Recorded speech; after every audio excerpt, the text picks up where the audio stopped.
Hurmat, fruti më i mirë i vjeshtës, ja cilat janë vlerat ushqyese të tyre. Në pritje të frutit më të mirë të kësaj stine është mirë të dimë edhe disa prej vlerave ushqyese të hurmave në shëndetin tonë. Ato rriten në pemën e quajtur kaki dhe e kanë origjinën nga kontinenti aziatik. Shpesh janë quajtur edhe pema e paqes për shkak të mbijetesës së bombës në Nagasaki. Kakit, hurmat pra ndihmojnë në tretje dhe në jashtëqitje. Në fakt, hurmat kanë aftësi shumë të mira laksative dhe ndihmojnë në jashtëqitje për shkak të përmbajtjes së tyre të lartë në fibra.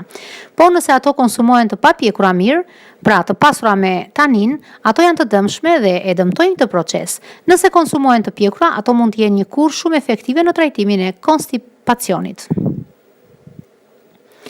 Forcojnë imunitetin dhe sigurojnë energji për organizmin. Hurmat janë të pasura me vitaminë C, e cila njihet për vetitë e saj në mbrojtjen e imunitetit. Nga ana tjetër, ato përmbajnë sasi të lartë uji, sheqeri, vitaminash dhe mineralesh.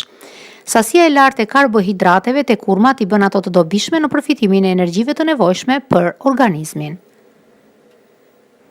Lufton anemin. Në fakt, nuk ka studime të mirëfillta mbi këtë efekt, por thuhet se hurmat mund të stimulojnë eritropoezën, prodhimin e ruazave të kuqe të gjakut, si dhe prodhimin e hemoglobinës në saj të shtimit të përthithjes së ekrit në zor përmes ushqimeve, duke çuar kështu në përmirësimin e shkallës së anemisë.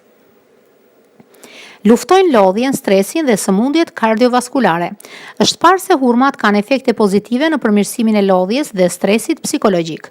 Rrjedhimisht, si pasojë e efekteve të tilla pozitive, mendohet se ato ndihmojnë edhe në përmirësimin e sëmundjeve kardiovaskulare, në të cilat njihet se një nga faktorët shkaktar është stresi.